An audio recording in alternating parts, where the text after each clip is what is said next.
broke people, middle class people, they make money to spend money. While wealthy people and wealthy-minded people make money to grow their money. Okay, how do we become wealthy? Somebody making $50,000 a year can become wealthier than somebody making $100,000 a year. And when you hear that, you might say, wait, how is that possible? Well, if you just look at the numbers, you can kind of see what happens. Because if you have two people, person A, person B, one person A makes 50 grand, person B makes 100 grand, they both invest 15% of their income.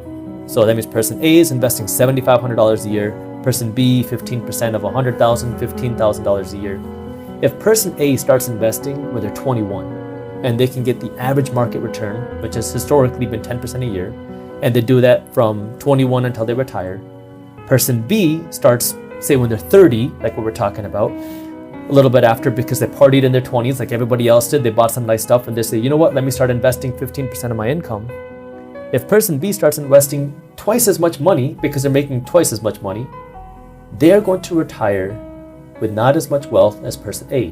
Person A will have over $1 million more in wealth, even though they make half as much money. They're investing half as much money because they started a little bit sooner. Now, if you're 30 and you're hearing this, you might be saying, well, what am I supposed to do now? Are all of my options gone? No. What I'm saying is this is where financial education is so important. Time is just one factor when it comes to building your wealth. There's a couple other factors that I want to go over that will determine how you will become wealthy. But this is where that financial education is so important. It's not just how much money you make that matters, it's what you do with the money you make. And that will determine how wealthy you will become. So now when we talk about what are these steps, 5 things that you need to work on. First, you need to know how to spend your money properly. Second, you got to know how to grow your money properly. Third, you need to know how to save your money properly.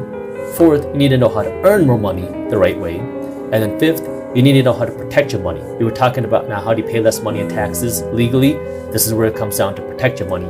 And each one of these things build on top of one another. Being that smart consumer and a financially educated investor is so much more mental than it is financial. Just look at a financial sheet like, okay, this is the most you can spend.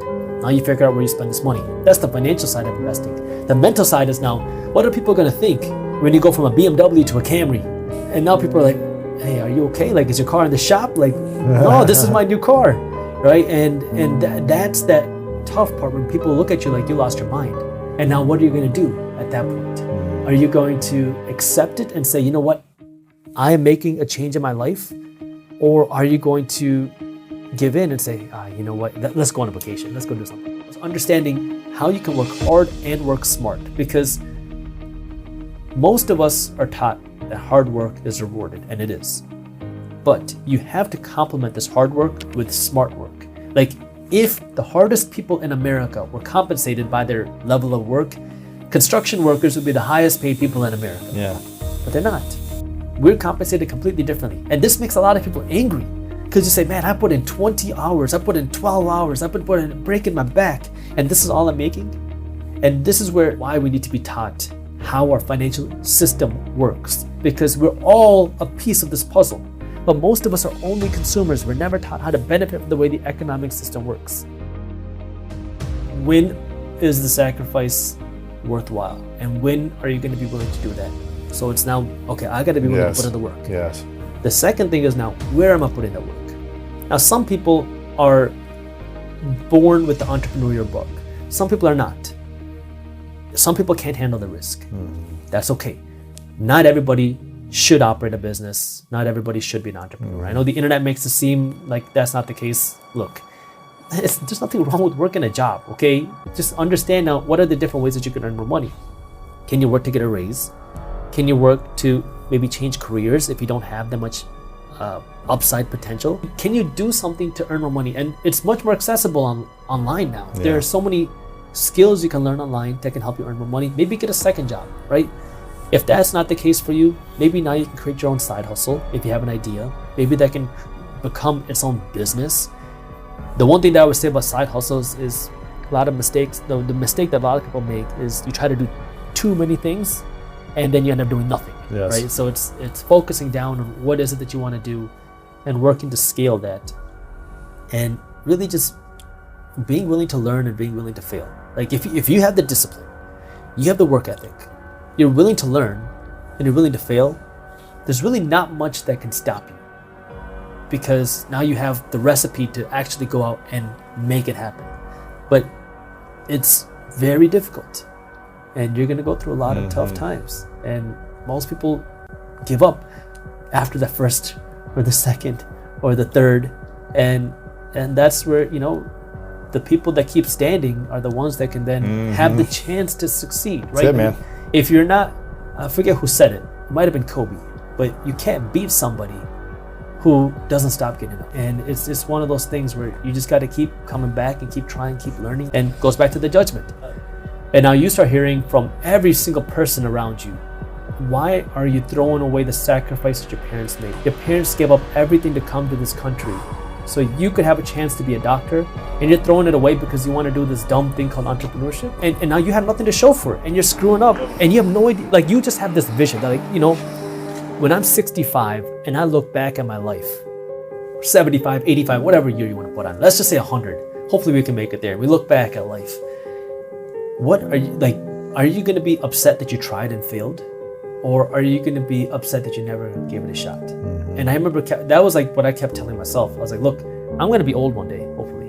And I'm going to look back at life. And that's when I'm going to say, you know, am I happy that I tried and screwed up? Yeah. Or am I happy that I never tried? You know, it's excuses are easy. Yeah. And this is where now, sometimes we go through real problems. Like, mental health is a real problem. If you are struggling, you can't get up because you're depressed, you're anxious. Okay, let's start with that, right? You can't build a business when you can't even get out of bed. So now you break it down. Okay, if I'm struggling mentally, you got to get that taken care of first. Go spend whatever it costs, do whatever it takes, start working on that. Pain creates purpose, right? And now you can then start to work towards something else, and then you start working. But you got to get away from that comfort drug. Yes. And understand, you know what, sometimes you got to be willing to be uncomfortable. And then you hear somebody telling you that you're completely wrong, that you're an idiot, that you're a fool, makes you a little uncomfortable. Yes. But being willing to make yourself uncomfortable can teach you a lot. If you look at the mindset of a broke person and a wealthy person, or somebody who wants to become wealthy, we're not looking at how much money they have in the bank. Somebody who wants to become wealthy and somebody who is broke, their mindsets are very different, because broke people, middle class people, they make money to spend money. While wealthy people and wealthy-minded people make money to grow their money.